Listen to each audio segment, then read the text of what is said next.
Convengamos en que cuando construimos software, como dice ahí, los cambios van a ser inevitables.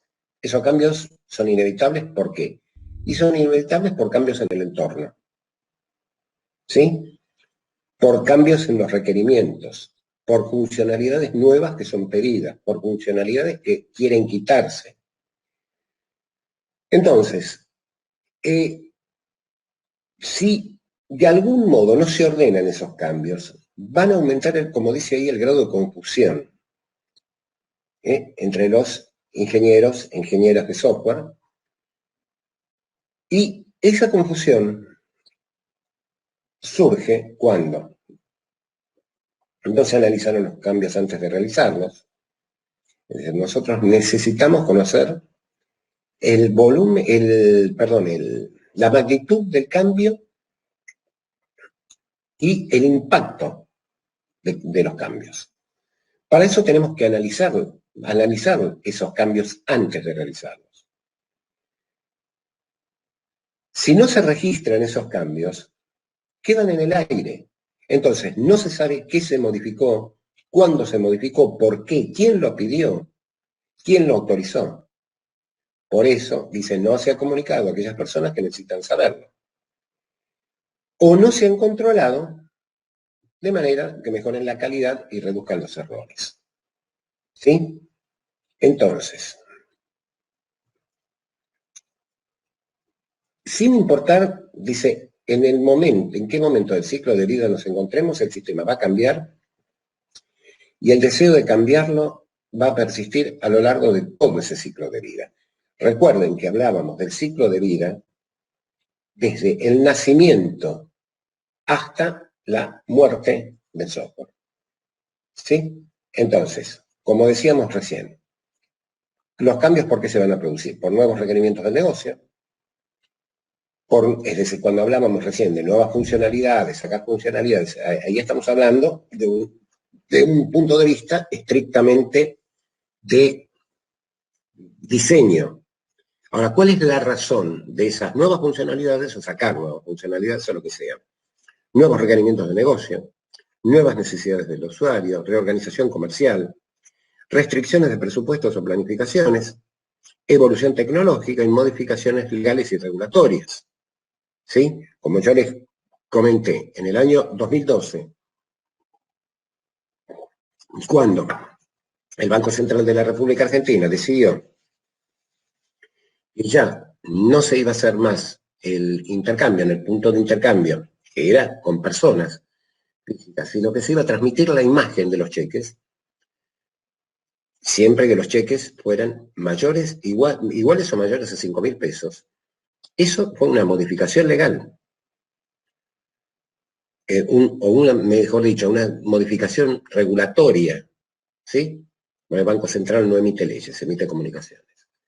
Una modificación regulatoria. Esa modificación regulatoria hizo que tuviera que cambiar todo el software de transmisión, de transmisión de información a las cámaras electrónicas.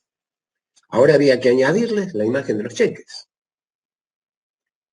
¿Sí? Entonces, en ingeniería de software de Pressman, dice, la gestión de configuración es una actividad de autoprotección que se aplica a lo largo del proceso de ingeniería del software y que tiene como objetivo identificar, organizar y controlar las modificaciones que sufre el software que construye un equipo. Básicamente, cuando nosotros liberamos un producto informático, cuando liberamos un sistema, repito, ahí no se acabó el ciclo de vida. Al contrario, el ciclo de vida recién está en la infancia. Y vamos a tener que ir registrando todos los cambios. Entonces, ojo, no hay que confundir la gestión de configuración, no hay que restringirla, mejor dicho, a un mero mantenimiento del software. ¿Sí? La gestión de configuración del software, GCS, es un conjunto de actividades, como dice, desarrolladas para gestionar los cambios a lo largo del ciclo de vida. Es una actividad de garantía de calidad que se aplica en todas las fases del proceso de ingeniería en software. Si nosotros consideramos, ¿no es cierto?, que un producto informático, que un sistema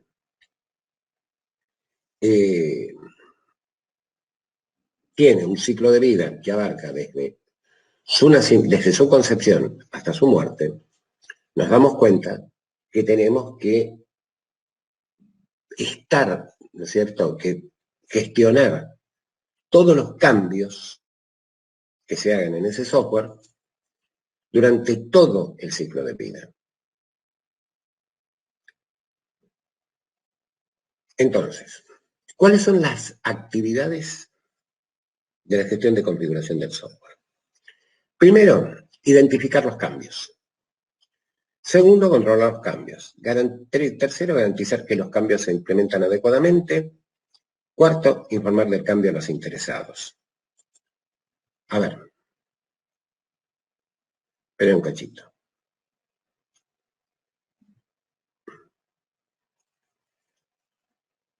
Perdón, ayer descubrí algo que me gustó. ¿Era esto? Sí, ahí está. Dijimos, identificarlos, controlarlos, garantizar que los cambios... Primero, ¿en dónde tenemos que hacer los cambios? Segundo, controlarlos. Tercero,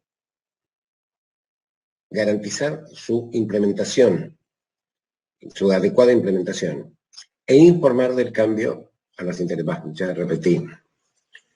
¿Cuáles son los elementos de configuración? Bien, si nosotros consideramos que la ingeniería de software produce programas, datos y documentos, si esto lo sabemos, básicamente, cuando hacemos sistemas, tenemos los programas, los datos que manejan los programas y la documentación asociada. Todos estos son elementos de configuración del software.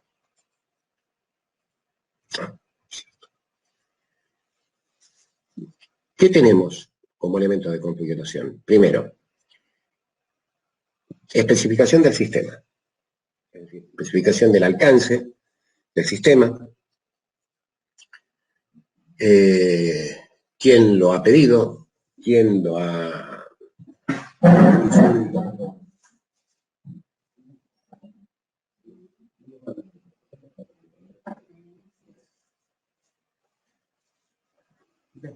El plan de proyecto de software, especificación de requisitos del software. El ERS es una herramienta, digamos, es una de las herramientas que ha utilizado Microsoft para desarrollar sus propios productos. Yo les aconsejaría que, si bien, ¿no es cierto?, investiguen la ERS de Microsoft, van a ver que es muy pesada, muy densa. Se los dejo como actividad. Y no tiene demasiada utilidad para proyectos chicos de software o proyectos medianos. Es decir, son para proyectos, a mi juicio, muy pesados. Sí, constituyen una base sobre la cual trabajar. Pero les aconsejo que si alguna vez ustedes tienen que implementar este tema, puedan basarse en la RS de Microsoft o alguna especificación de requerimiento del software que esté dando vuelta ahí. Pero mi consejo es que siempre la hagan adecuada a la organización en la cual están trabajando. No todas las organizaciones tienen el personal ni la capacidad como para poder llevar documentación muy densa. Y la documentación debería ser, es decir, debe ser, no debería ser, debe ser la adecuada. No hacer algo que sea ni la guía telefónica ni un telegrama. Después, el modelo del análisis, las especificaciones de los procesos que componen el sistema, prototipos, cuando correspondan, los manuales de usuario, las especificaciones de diseño, bueno, como ven ahí, ¿no? Listado de códigos fuentes, especificación de las pruebas, manuales de operación y ejecución, programas ejecutables, descripción de las bases de datos, etc. Todos estos son elementos de configuración y todos estos se van a tener que mantener porque cada cambio puede impactar en uno o varios de estos elementos.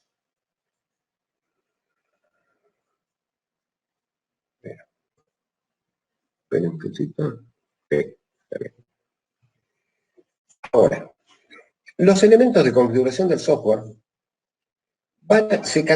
como dice, se organizan como objetos de configuración que han de ser catalogados en la base de datos del proyecto con un nombre único. ¿Qué significa esto?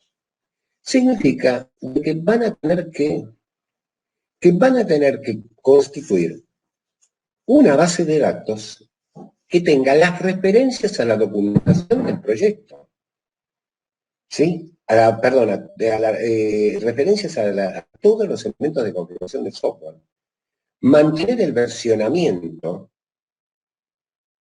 y mantener todos los cambios que se ejecuten. ¿Para qué? Para tener toda una historia del producto software. Entonces dice, un objeto de configuración tiene un nombre y unos atributos y está conectado a otros objetos mediante relaciones. Ahora bien, la vez pasada hablamos de una línea base. Y habíamos dicho, así de una manera rápida, es la versión 1.0. Desde el punto de vista, digamos, conceptual, dice, es una especificación o producto que se ha revisado formalmente y que de ahí en adelante sirve como base para un desarrollo posterior y que puede cambiarse solamente a través de procedimientos formales de control de cambios. ¿Sí? Podemos decir que tenemos líneas base anteriores. Si nosotros agarramos y decimos, bueno, hacemos una un desarrollo, ¿no es cierto?, sobre la base de decir, bueno, primero hacemos el análisis funcional, tenemos terminado el análisis funcional, pasamos al análisis técnico, bueno, terminamos el análisis técnico, etc. El tema es el siguiente, la línea base del análisis funcional va a ser cuando comenzó el análisis técnico, es decir, en la última versión, ¿sí?, antes de comenzar el análisis, inmediatamente antes de comenzar el análisis técnico. Miren, como para que se den una idea de todo de lo que estoy diciendo, la idea se la hacen, pero lo que les voy a comentar, ustedes saben que las normas ISO se hacen por comité. Y los comités, un cachito, los comités lo que hacen es revisar, ir haciendo revisiones y van documentando esas revisiones, porque van cambiando, es decir, de acuerdo a lo que van discutiendo en los comités técnicos, van añadiendo cosas, sacando cosas, etc. Entonces van teniendo borradores. Cuando se libera una norma, porque ya el comité se puso de acuerdo, el comité técnico se puso de acuerdo en todas las especificaciones, pasa de borrador a borrador final. Es decir, ustedes pueden verlo porque dice, por ejemplo, ¿no?, si ven alguna en internet, puede decir draft, que significa borrador, y eso significa que la norma está todavía en elaboración. Cuando dice final draft, es porque ya esa es la norma que se va a implementar. ¿Y por qué final draft? Porque en realidad se transforma de línea base para la evolución de la norma que se va a producir, por ejemplo, 7 años después. Es decir, siempre se considera que está en una especie de borrador eterno, pero tiene borradores finales que son las líneas base, y las líneas base se van corriendo, ¿no? ¿Qué quiero decir con esto? Que en el 96, en el año 1996, digamos, tuvimos la primera ISO 9001. Después, en el 2000, sobre la base del borrador final de la versión 96, se hizo la 2000. Después, en el 2008, sobre el borrador final de la 2000, se hizo la norma 2008. Y después, la 2015, tuvo el mismo recorrido. Entonces, la línea de base, dice, es un punto de referencia en el desarrollo del software que queda marcado con aprobación de uno o más elementos de configuración del software.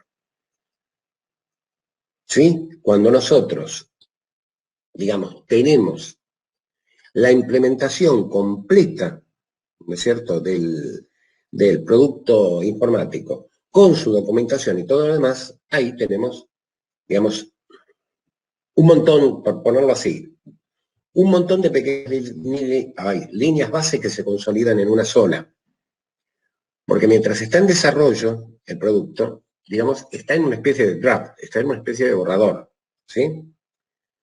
Entonces, como dice acá, se pueden establecer, por ejemplo, terminar cada fase del ciclo de vida que se esté utilizando, lo que decíamos recién. Es decir, análisis funcional, perfecto. Ahí tenemos la línea base del análisis funcional. Ahora, cuando terminemos todo, vamos a consolidar esa información, vamos a consolidar, perdón, sí, digo bien, esas líneas base y se va a transformar en una línea base única. ¿Por qué? ¿Por qué digo esto? Por una cosa muy sencilla, porque si al momento del diseño, por H o por D, tenemos que volver a la fase de análisis funcional, digamos, no podemos cerrar tan alegremente cada fase. Y encima, cuando se trabaja con metodologías ágiles, se complica más. Por eso yo hablo de la línea base a partir de la versión 1.0. Entonces, fíjense cómo va, ¿no? Ingeniería de sistemas, especificación de sistemas, análisis de requisitos, diseño del software, codificación, prueba, entrega. Sistema en funcionamiento. Acá, ¿por qué está la flecha así cruzando esto? Porque en realidad, por lo que les dije recién, todas esas pequeñas líneas base se van a transformar en una gran línea base. Ahora bien, dijimos que tenemos muchos elementos de configuración, todas estas pequeñas líneas base, que van a constituir una línea de base única cuando se libere el producto.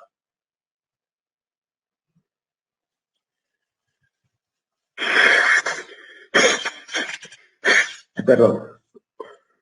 Entonces, el proceso de la gestión de cambios de software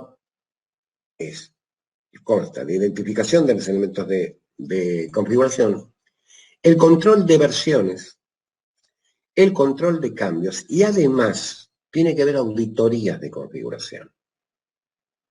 Esto tiene que ser auditado como cualquier otra cosa. ¿Por qué les digo esto? Miren, en realidad la necesidad de esto, si bien, digamos, no es tan reciente, ¿eh?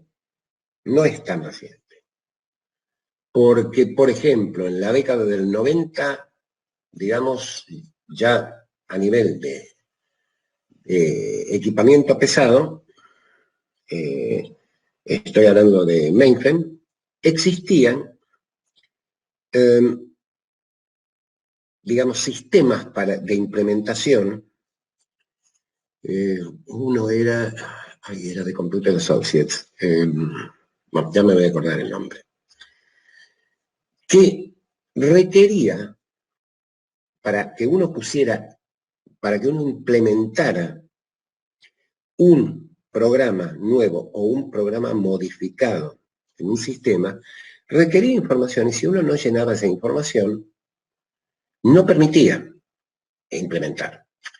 Porque en realidad esto surge de hace mucho tiempo y en realidad con una de las primeras etapas que se conocieron en en realidad no etapa. Es decir, en realidad no se podía siquiera distinguir bien como delito. era lo siguiente. Hace mucho tiempo se utilizaba el redondeo a pesos, es decir, no se usaban centavos. Entonces, si era 50 centavos o más, se redondeaba al siguiente número. Es decir, si eran 12 pesos con 50, se redondeaba a 13. En las cuentas bancarias, ¿eh? Si era menor a 50, se redondeaba al inferior, es decir, a 12, en este caso que estamos diciendo. Entonces, el redondeo a pesos se efectuaba sobre todas las cuentas, especialmente cuando teníamos, digamos, una época que llevaba más ceros la moneda. Yo no sé si, no sé si ustedes siquiera habían nacido, que los que podía soportar en ese momento una máquina. Entonces, obviamente que venía a jorobar el tema de los centavos. Pero ¿qué pasaba? En el redondeo, los bancos ganaban. Es decir, ustedes imagínense los movimientos totales de un banco de un día, la cantidad de plata que se podía reunir a partir de esos centavos, que en algunos casos se restaban, en otros casos se sumaban. Pero ¿qué pasaba? Era plata que estaba en el aire. En realidad no era de nadie. Entonces, a algún ingenioso alguna vez se le ocurrió en correr con todos los programas de redondeo acercar las diferencias en una cuenta. Si esas diferencias eran positivas, hacerlas caer en una cuenta. Si eran negativas, obviamente no caían en la cuenta. Ahora, ¿qué pasaba? Digamos, al banco le cerraban perfectamente los balances. Y en realidad era plata que quedaba en el aire. Pero ¿qué sucedía? Esto no se podía poner en la documentación formal, ¿no es cierto?, de corrida de programas. Es decir, que los operadores saben cuál es, pongámosle a la noche, cuando se corren los programas gruesos de actualización, tienen una planilla, ¿no es cierto? Y tienen un stream de programas, stream, así, una corriente de programas que tienen que ir corriendo, ¿sí? Para hacer mantenimientos y cosas así. Bueno, uno de esos programas que se corría era justamente el de redondeo, a la noche. Claro, se metía un programa fantasma en el medio que no figuraba en el stream, pero que era llamado por otro programa. Y en realidad esto se descubría de casualidad. Por ejemplo, pónganle que un día el programa llamado, ¿no es cierto?, el que hacía la truchada, cancelaba por H o por B, no importa. Y el operador quedaba desconcertado, decía, ¿y acá qué pasó? ¿Qué? ¿Cómo cancelación en tal programa, por ejemplo? Pero si tal programa yo no lo tengo acá en el stream. En realidad lo que hacía era un call a otro programa. Entonces, che, mira, acá tenemos un problema, me está cancelando un programa que acá no me figura en el stream. Bueno, a ver, llamen a los responsables. Bueno, y ahí la cosa saltaba. En realidad no se podía decir que fuera puramente una estafa, porque era plata que no estaba, que estaba en el aire. Pero a partir de eso se empezó digamos, a concebir la necesidad de gestionar la configuración del software. Porque ahí tenía que figurar absolutamente todo. Obvio que esto no implica de que no se puede seguir haciendo esa truchada, que el redondeo a peso ya desapareció hace mucho. Pero se dijo, bueno, por lo menos nos tenemos que asegurar de tener toda la documentación formal. Y además hay otra cosa. Lo que evita la gestión de cambios es que haya estrellas en el desarrollo. ¿Qué quiero decir con esto? Que haya gente que solo ella conoce el producto y que por lo tanto, si la persona se va a otro lado, se va a laburar a otro lado, se enferma o se muere, el sistema queda sin mantenimiento. Es decir, sin posibilidad de mantenerse, porque habría que hacer, bueno, sin posibilidad no completa, porque habría que hacer una ingeniería inversa, ¿no es cierto?, de los programas hacia la documentación, y esa ingeniería inversa habría que adivinar qué es lo que hace cada cosa. Por eso tenemos todos estos elementos de configuración que constituyen ¿qué? Constituyen toda la documentación asociada al producto informático. Y bueno, aparte digo, decía, ¿no? Estábamos en esta lista. Revisiones formales y auditorías de configuración y generación de informes. Entonces, ¿cómo hacemos para identificar los elementos de la configuración? Identificar y organizar los objetos como básicos y compuestos. ¿Sí? Es decir, los objetos básicos son aquellos que son objetos, digamos, si quieren, simples, es decir, objetos que son simples y fundamentales.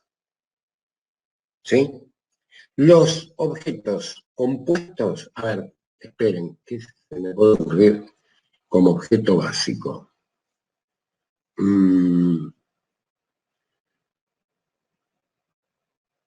A ver. Ahí está. El análisis funcional. ¿Sí? El análisis funcional es un objeto básico.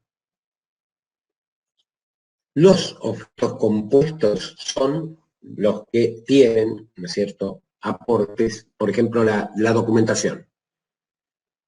La documentación es documentación de operación, manual de usuario, manual de instalación, etc. Entonces, lo que tenemos que, es decir, que nosotros podemos decir básicamente como manuales. Tenemos que identificar a cada objeto con un nombre que lo identifique unívocamente. Tenemos que identificar las relaciones entre los objetos. Es decir, nosotros tenemos que decir, digamos, acá documentamos con gráficos o notaciones. Podemos decir perfectamente que el análisis funcional, ¿no es cierto? Le ponemos un cuadrito, mandamos flechita, va al análisis técnico, pero los identificamos y le ponemos un nombre, no simplemente análisis funcional. Sí, le ponemos el nombre del proyecto que estamos desarrollando. Bueno, dijimos identificar las relaciones y documentarlos con gráficos o notaciones. ¿Hasta ahí vamos bien?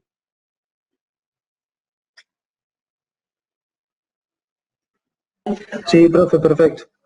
Bárbaro. Ahora, control de versiones.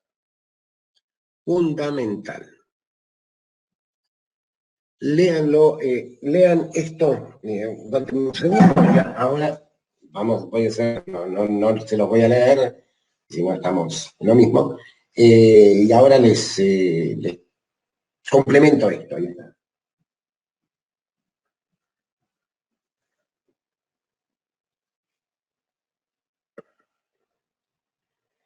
Con respecto al punto C, dice, se le asigna una tupla de atributos, lista de características.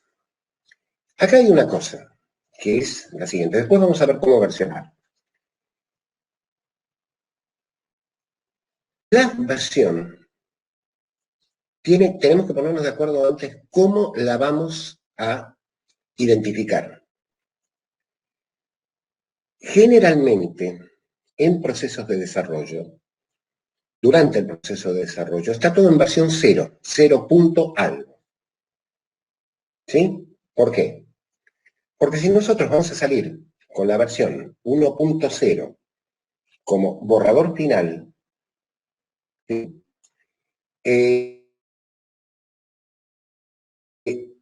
Obviamente, las versiones anteriores tienen que ser 0 punto algo, 0 punto algo, punto algo, ¿sí? Punto algo, es decir, después vamos a ver cómo versionar.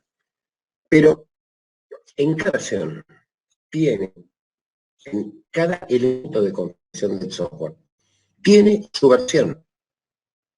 Es decir, si nosotros decimos, hacemos análisis funcional, todos los cambios en el análisis funcional. Es decir, partimos de una base que es 0. No es nuestra línea base, ¿eh? Partimos del 0. 0 punto, por ejemplo, la primera, ¿cómo se dice? La primera versión del análisis funcional será 0.1. ¿Qué significa esto? Que estamos todavía en proceso de revisión, es decir, perdón, de verificación o de validación con el cliente. El cliente nos cambia las cosas. Bueno, nosotros tenemos que documentar cuál es el cambio. Entonces, nos tenemos que poner de acuerdo si son cambios menores o mayores. Es decir, todo esto lo tenemos que tener bien aceitado. O lo podemos definir nosotros y hacer nosotros, o podemos tener productos que lo hagan. ¿Sí? Ahora, partir del 0 me permite a que cuando yo ya validé el análisis funcional con el usuario, ya tengo la versión 1.0 del análisis funcional. Ahora bien, partimos entonces con el análisis técnico. El análisis técnico recorre el mismo camino, cada paso recorre el mismo camino. Ahora, resulta que nos damos cuenta en la etapa de diseño que tenemos que hacer cambios en las funcionalidades. Esto se habla con el cliente o con el usuario, ¿no? Y entonces ahí ya pasamos a la gestión de configuración de todos los elementos que llegamos hasta ese momento. ¿Sí? Lo cual, ¿qué implica? Que el requerimiento, el análisis funcional podría llegar a pasar a una versión 1.1. ¿Se entiende? Con lo cual el análisis técnico tiene que pasar también a 1.1 y el diseño tiene que pasar a 1.1. Pero ¿qué pasa con la etapa de programación y la etapa de testing que todavía no comenzaron? Bueno, van a tener que estar tal vez en una versión 1.0 o si se acuerda de, digamos, unificar todo el versionamiento, va a tener que partir de 1.1, a pesar que todavía no se hizo todavía no se programó ni se testeó. Pero en todo caso, esto tiene que quedar claro antes. Por eso tiene que haber todo un proceso documentado de gestión de configuración. Es decir, no es solo un acuerdo, sino que tiene que haber un proceso y ese proceso tiene que ser mantenido como parte del sistema de gestión de calidad o parte del modelo CMM, de acuerdo a lo que nosotros estemos usando.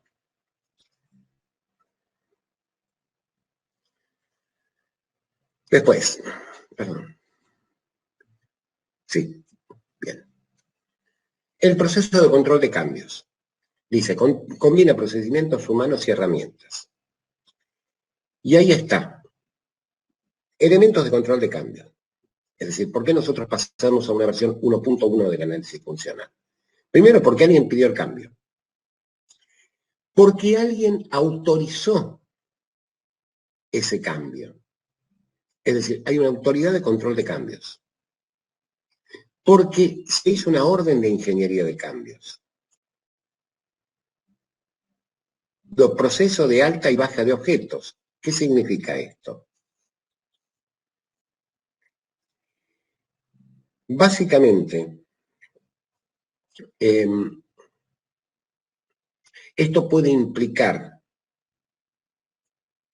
objetos nuevos o dejar de lado objetos que se tenían en cuenta antes. Ahora, obviamente que tiene una sincronización en los procesos. ¿Qué decíamos antes? Va a estar 1.1, 1.1, 1.0 1.0 o pasamos todo a 1.1. Vamos a tener que decidir cuál es nuestra sincronización. Obviamente que el producto, cuando termine todas esas pequeñas líneas base que ustedes tenían antes, va a constituir el 1.0 del producto terminado. Ahora, definir también el nivel de cambio. Informal, es decir, antes de la línea de base grande, la gruesa. A nivel del proyecto, cambio local o formal, cuando el software está en el cliente. Cuando el software está en el cliente, ya nosotros estamos en una versión como mínimo 1.0 del producto informático. ¿Qué son las auditorías de configuración? Son revisiones técnicas formales. Dice, primero, se tiene que revisar que los elementos de configuración del software estén técnicamente correctos. Dice, evaluando su consistencia con otros elementos de configuración de software, las omisiones o efectos secundarios. ¿Sí?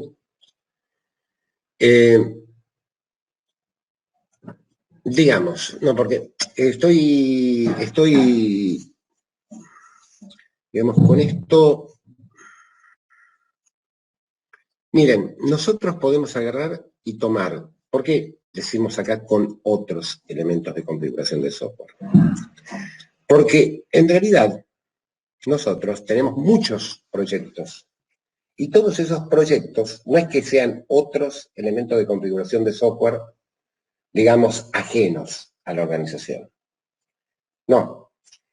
Nosotros, es decir, esto va para todos los proyectos de desarrollo y para todos los proyectos, digamos, durante el ciclo de vida del software.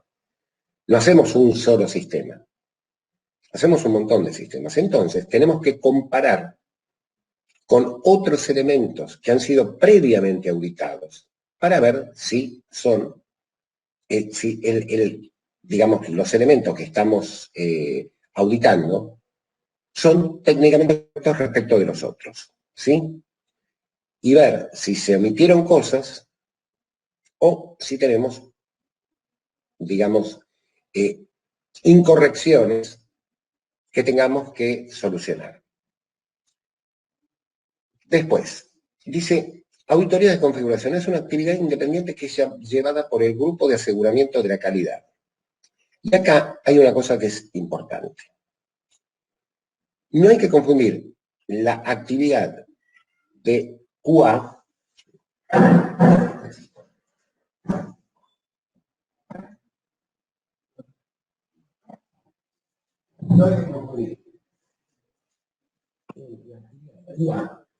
que se refiere a hacer testing sobre los productos informáticos con, dice, este grupo de aseguramiento de la calidad. Grupo de aseguramiento de la calidad, por ejemplo, yo les había mencionado, hay en empresas, y es una cosa que es más o menos frecuente,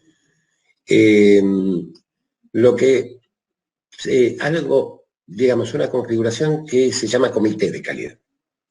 Ese comité de calidad está compuesto por personas internas a la organización y que lo que controlan es que se esté llevando a cabo de una manera correcta, que esté discurriendo de una manera correcta el sistema de gestión de calidad. Ese grupo, ese comité, también tiene como misión hacer auditorías de configuración.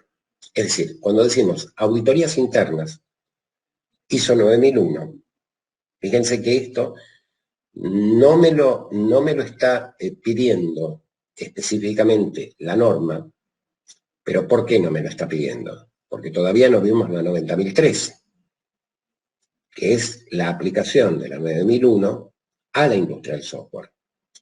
Porque esta es otra de las auditorías, otro de los laburos que va a tener que hacer el comité de calidad. Por lo tanto, es conveniente constituir, si se va a implementar un sistema de gestión de calidad, es conveniente constituir un comité de calidad. Ojo que esto no todas las empresas lo tienen. A veces tienen, digamos, no sé, en todo caso, en el mejor de los casos, consultores externos. A ver, un segundo.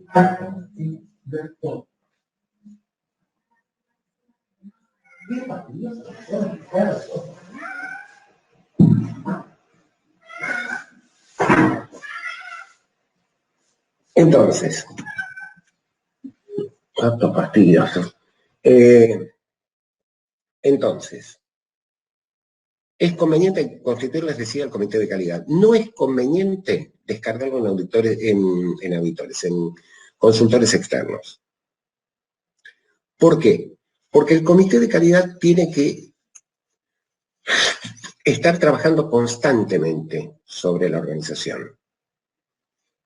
Se los digo por experiencia, en el sentido que en alguna empresa los consultores hemos tenido que ser la auditoría interna, tuvimos que ser auditorías internas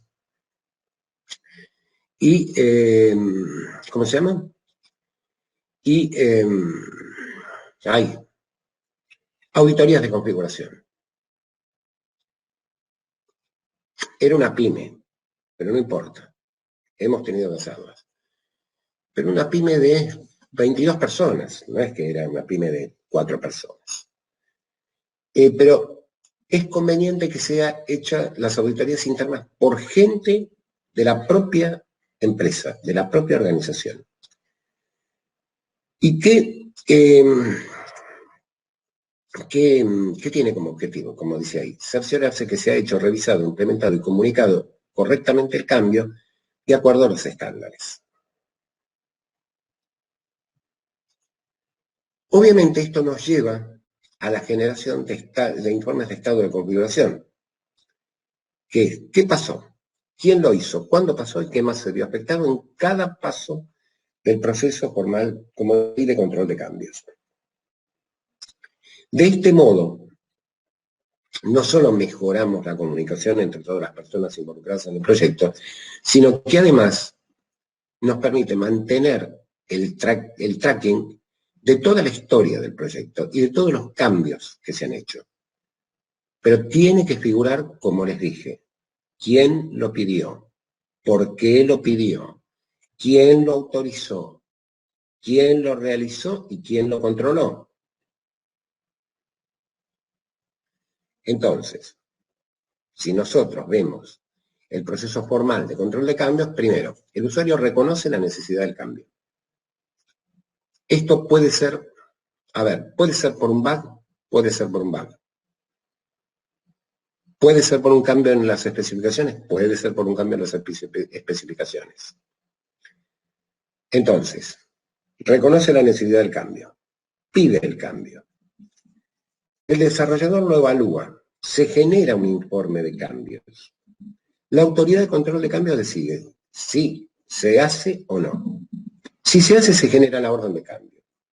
Si no se hace, se rechaza el cambio y se informa al usuario.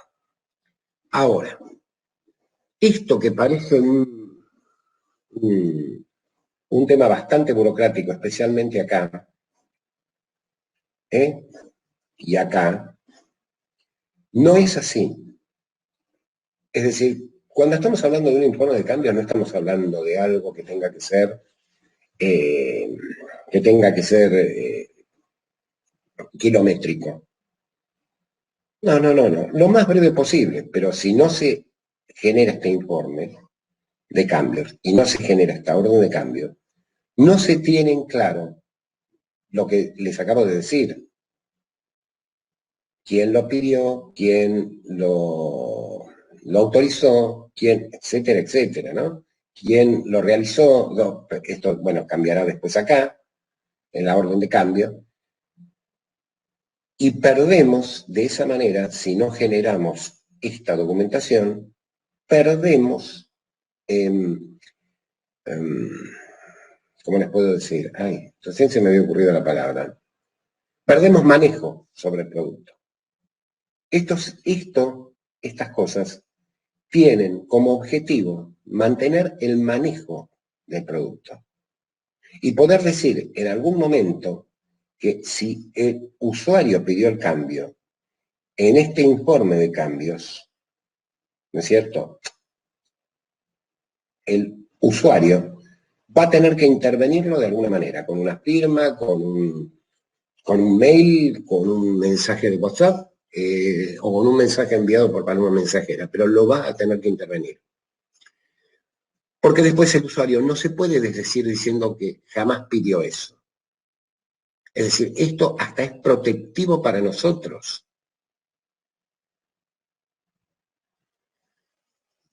Entonces, después de generarse la orden de cambio, no es que nos limitamos a hacer el cambio, no. Tenemos que identificar los elementos de configuración afectados. ¿Qué significa esto? Por ejemplo, muy probablemente, o no, digo muy probablemente no, en una de esas cambian pantallas, con lo cual van a cambiar manuales, por lo menos los manuales de operación, con lo cual va a cambiar también el manual de usuario. Entonces, se dan de baja los elementos de configuración de software que son afectados, pero se dan de baja todos juntos. ¿Qué significa se dan de baja? ¿Se borran? No. Pasan a otra carpeta y se le pone documentación obsoleta. Listo. Es decir, lo que sea documentación, ¿no? Documentación obsoleta. Después hay que ver cómo la organización procede respecto del código. En una de esas, la organización lo que quiere es backupear el código anterior por si hay que volver. Lo cual es una buena práctica. Porque en última instancia, pueden decir, bueno, macanudo, a ver, yo lo guardo guardo los elementos anteriores hago por lo menos dos, vamos a decir, dos etapas de backup de los elementos obsoletos. La primera etapa los tengo en el equipo, pero en una carpeta diferente. En la segunda etapa los puedo pasar a un medio externo, tal como un, ¿cómo se llama? Tal como un disco externo, o grabar un CD o un DVD, etcétera. No importa. Eso, pero también eso tiene que estar documentado, ¿eh? Es decir, en dónde se va a guardar, cómo se va a identificar. Entonces, yo puedo tener toda la historia, a menos que ustedes me digan, bueno, es corregir un bug. Bueno, si es corregir un bug, puedo obviar el hecho de tener que guardar, ¿no es cierto?, la versión anterior del código. Aunque muchos dicen, no, yo guardo la versión anterior del código, sea como dé lugar. Pero bueno, en todo caso, se sincronizan las bajas de todos los elementos de configuración de software afectados. Se realizan los cambios, se auditan los cambios. Cuando hablamos que se auditan, no estamos hablando tampoco de tampoco una revisión tan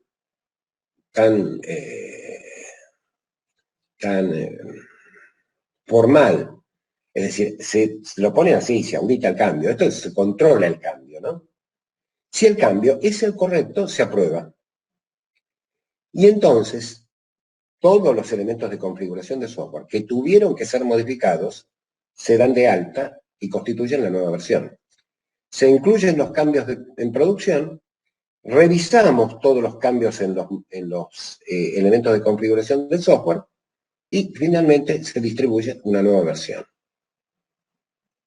¿Para qué? Esto para garantizar la comunicación con quienes tengan que conocerlos. Ahora bien, nosotros lo que venimos hablando es sencillo para lo que son instalaciones, digamos, instalaciones grandes o sistemas que van a ser o desarrollo de productos informáticos que vendemos a empresas o a organizaciones estatales. Ahora, el problema es que cuando nosotros estamos en entorno web, ya la cosa es más difícil. Porque el problema es que tenemos, ¿no es cierto?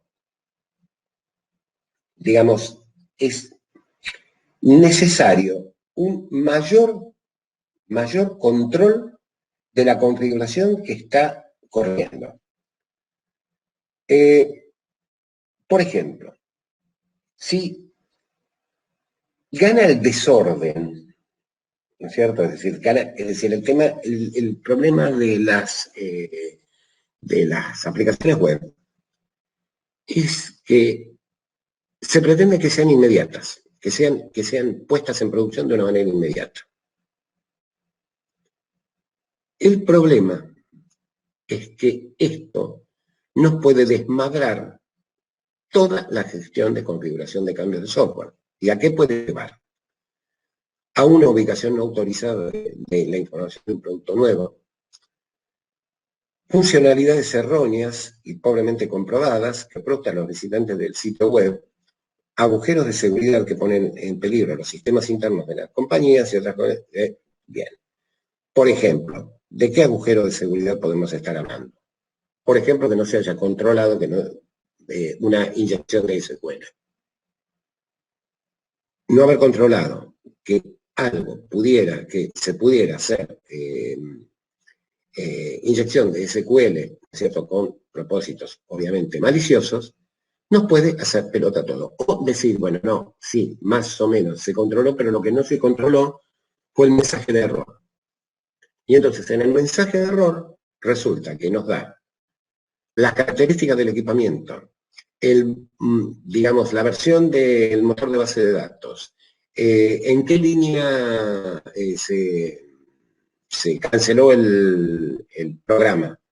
Es decir, toda información que le permitirían a un hacker redirigir los esfuerzos para hackear, ¿no es cierto?, con toda esa información para hacer un hackeo más personalizado, si ustedes quieren.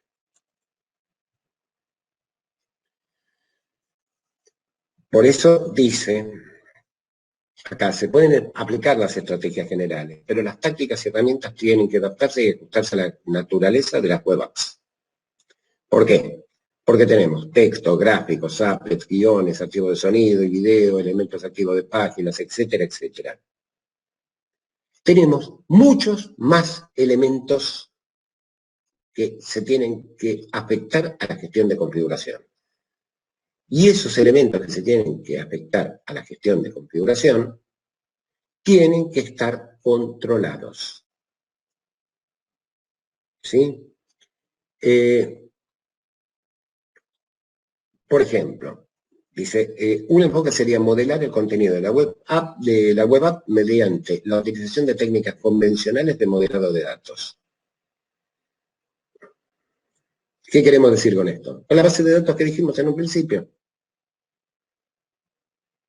Es decir, donde dijimos, tenemos que tener una base de datos con el nombre de todos los elementos de configuración.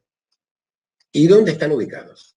Bueno, podemos hacer lo mismo para las web apps. Lo que pasa es que van a ser bases de datos, sí, más grandes. Pero ese no es el problema. El problema es que no se desmadren la cantidad de, digamos, de elementos distintos o los elementos de distintos tipos, como dice acá, que tenemos. Es decir, que no se controle, que no se grabe en la base de datos el elemento nuevo y dónde está. Bueno, la naturaleza estática, y bueno, esto es filosófico.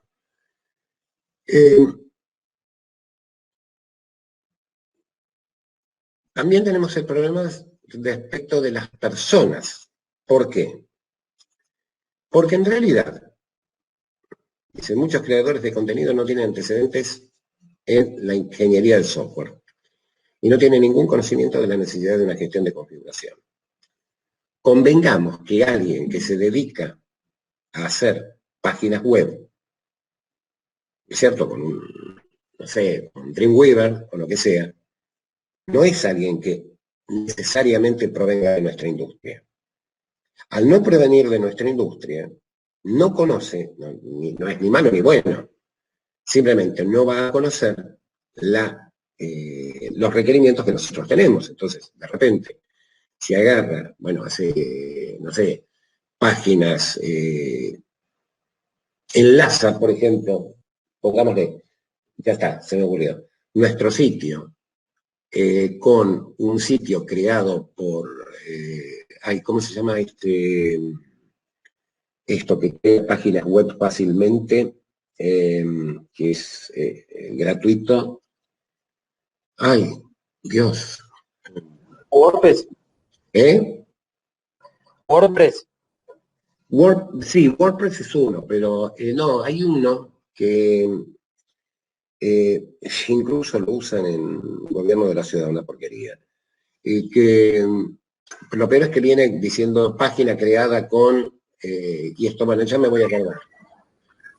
Wix. ¿Cómo? Wix. Wix. Wix. Y digo una porquería no porque sea una porquería Wix, sino porque, digamos, tienen sus desarrolladores como para poder hacer desarrollos serios, ¿no? Pero bueno, de repente se enlaza con otra página elaborada con Wix y en una de esas hizo, es decir, no es una de esas. Esa página no va a permitir que tengamos el control sobre los elementos de configuración que nosotros necesitamos tener. Entonces ya nos desmadra y nos saca de poco todo la gestión de configuración de software completa. Y además, justamente porque esto es lo que venimos diciendo. Es decir, que vamos a tener un crecimiento incontrolado, crecimiento y cambio incontrolado de la aplicación. Y después, el problema de escalabilidad. Es decir, como dice, a medida que crece el cambio de la complejidad, los pequeños cambios pueden tener efectos inalcanzables. Por ejemplo, el rigor de los mecanismos de control de la configuración deberán ser directamente proporcionales a la escalabilidad de la aplicación. A ver, puede que un cambio chico, miren, acá se aplica el principio, es decir, una derivación del principio de Pareto, que es el 80% de los problemas está provocado por el 20% de los factores. Por eso, un cambio chico pueden tener efectos devastadores. Entonces, a medida que la aplicación, es decir, primero, habría que tratar de evaluar la escalabilidad de la aplicación que vamos a construir. Recién me quedé pensando, porque estaba pensando en Facebook. Facebook, como ustedes saben, tiene bastantes problemas de seguridad que han sido reportados. ¿Ha leído, no, de esto? ¿Leyeron? ¿Problemas en la parte legal o solo la seguridad del sitio? No, sobre la seguridad informática. No solo en la parte legal. En la parte legal es una. Es decir, los problemas en la parte legal en muchos casos se derivan de problemas que ha tenido de seguridad, de que le han robado datos. ¿Leyeron eso, no? ¿Sí o no? Yo leí una noticia que estaba referida a que vendieron datos de Facebook. De las conversaciones usaban toda la información de los usuarios para vender datos de negocio. Bueno, eso no solo lo hace Facebook, lo hace Google. Google lo hace constantemente, es decir, todas las casillas de Gmail, todas son espiadas por Google. Antes, cuando ponían, ahora ya no ponen más anuncios, pero antes, cuando en Gmail aparecían anuncios, y creo que los hicieron desaparecer por esa causa, de repente, ustedes estaban escribiendo, no sé, sí, mirá, me voy a Mendoza la semana que viene. Y les aparecía un anuncio que era las tarifas de los mejores hoteles en Mendoza. Ustedes decían, pará, me está leyendo, es decir, online lo que estoy escribiendo. Y sí, es decir, no solo espían, es decir, ya te espían directamente. Y la cosa es la siguiente. La cosa es la siguiente. Cuando nosotros, lo que pasa es que jamás leemos los términos y condiciones. Nunca leemos los términos y condiciones. Queremos instalar algo, queremos acceder a algo, llámese lo que quieran, Facebook, Twitter, Instagram, ahora que aparece esta TikTok, yo no tengo ni Instagram ni TikTok, tengo solamente Twitter y Facebook. Sí, he leído y aceptado los términos y condiciones.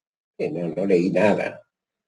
Porque si ustedes se fijan, y probablemente, es decir, primero, que ustedes se someten a la legislación norteamericana, porque ellos lo someten a la legislación gringa. Y se cuidan bien de no vulnerar la legislación gringa. Y por otra parte, en algún punto de ese contrato que uno acepta, puede decir que ellos pueden usar mis datos personales con fines estadísticos, con el objeto de direccionar o de brindar información a nuestros clientes. Y ya está. Es decir, ese dato, esa palabra, datos estadísticos, en realidad no te están diciendo nada. Sí, Eso, ya lo recuerdo ellos. claro, porque en realidad no te están diciendo que guardan un número, te están diciendo que guardan datos estadísticos. Bueno, ¿qué son? Y de repente, ¿cuántas veces entraste en un día? ¿Qué fue lo que vos, qué fue lo que escribiste? De repente, si tienen la potestad de censurar fotos porque aparece un desnudo parcial, por ejemplo, es porque tienen algoritmos, no creo que tengan personas, porque tendrían que tener miles de personas, tendrán personas que controlan contenidos, pero tienen algoritmos que detectan si algo, advierten si algo es potencialmente, digamos, no es aceptable para el sitio. Entonces, la realidad es que cuando uno ingresa a la web, olvídense de la privacidad. Mismo en los teléfonos celulares. Si tienen, por ejemplo, activado el GPS, y ustedes creen que en este momento, fíjense lo que les digo, en este momento Google no tiene la seguridad absoluta de todos quienes tienen teléfonos celulares con el GPS activado, de dónde vivimos. Porque, a ver, digamos, pueden tener una buena idea, yo esto siempre lo pensé, ¿no? De decir, ¿dónde vivimos y dónde trabajamos? Y es por cantidad de tiempo que uno permanece estático en el lugar y qué parte del día. Es decir, no es demasiado, no sería algo demasiado brillante. Es decir, eso de preguntar, ¿no es cierto? Que de repente pregunta, ¿y esta es su casa? En realidad ellos saben que esta es su casa. Es decir, la pregunta es completamente formal. ¿Por qué? Y porque si uno a la noche, ¿no es cierto? O la mayoría del tiempo lo pasa en un lugar, supone que es la casa. Y si uno permanece estático en otra dirección durante una cantidad determinada de tiempo, supone que es el trabajo. Tal vez es más difícil para decir, bueno, hago el seguimiento de un camionero, ¿no? Porque se está constantemente moviendo. Pero esa información ellos la tienen. Es decir, en realidad, por eso esto al margen, ¿no? Es conveniente que en ninguna de las redes sociales haya información completa, es decir, información de identificación. Google la va a tener, eso no les quepa la menor duda, por medio del GPS. Pero digo, que por ejemplo, no sé, se compran un auto, ¿no? Y le sacan una foto y se ve la patente, o se ve la dirección de la casa, porque se sacan una foto en la puerta de la casa. No, eso no, porque, digamos, uno ahí sí es pasible al choreo, ¿sí?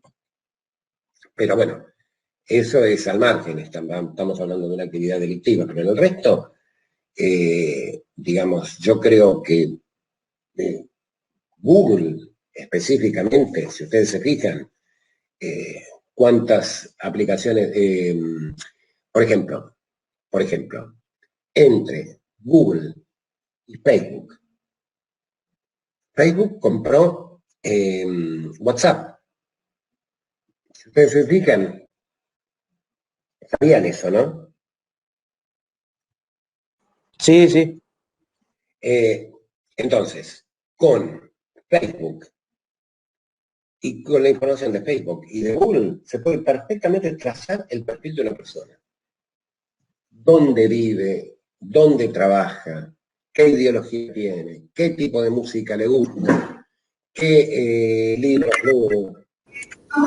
De hecho, creo que, bueno, o sea, hay una herramienta conocida que hace ese tipo de trazabilidades.